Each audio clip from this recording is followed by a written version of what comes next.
Indie game developers Team Meat have finally made their anticipated return after 10 years, with a follow-up to what's considered to be one of the best platformers of all time. In Super Meat Boy Forever, players see a return of the iconic Little Red Hero, along with Band-Aid Girl and the new addition to the family, Nugget.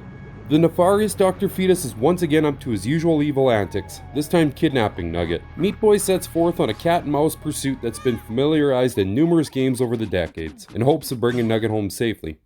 The original game has become quite renowned for its simple yet difficult and challenging gameplay in the form of a traditional platformer.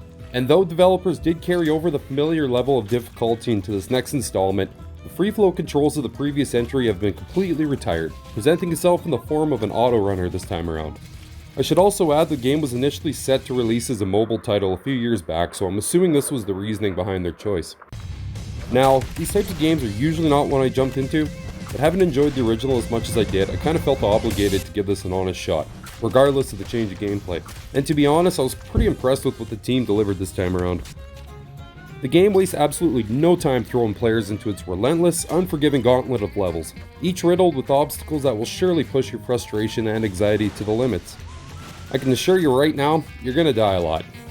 Trial and error with numerous deaths cannot be avoided, at least not the first time playing through the levels. Thankfully, a checkpoint system is present, and you really don't lose much progress when you die. The majority of the stages are quite short, especially if you don't have any issues tunneling through without too many pushbacks.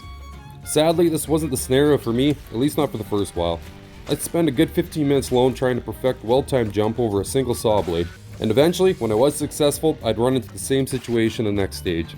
Precision and patience will pay off. There's even a video replay option added to the end of each level, giving players that option to sit and watch all the moments that nearly brought them to tears over and over again. The overall stage layouts are similar to what's been done in games like Super Mario, having each world consisting of several levels, followed by a boss battle at the end. The boss encounters themselves were challenging, but I didn't find myself dedicating as much time defeating them as I did completing the previous levels leading up to the encounters. The Saturday morning cartoon-like humor and animations are still present as well, really making the game feel like a true sequel. The music's catchy and flows evenly with the pace of the game too. Quirky cutscenes are well placed too, keeping the pace of the rather light story going during the playthrough.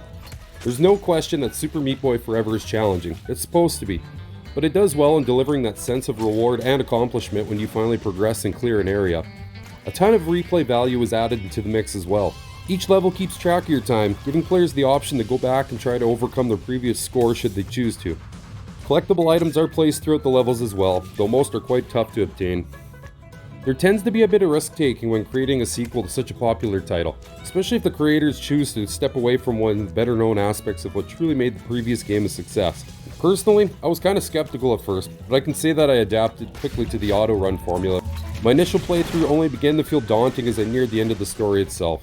I don't really see myself going back to try to beat my current times through the levels, but the option is present for those looking for that speedrunner fix.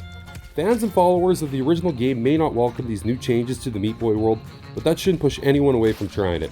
It's well executed, providing a solid, challenging, and rewarding experience from start to end. This one's well worth checking out.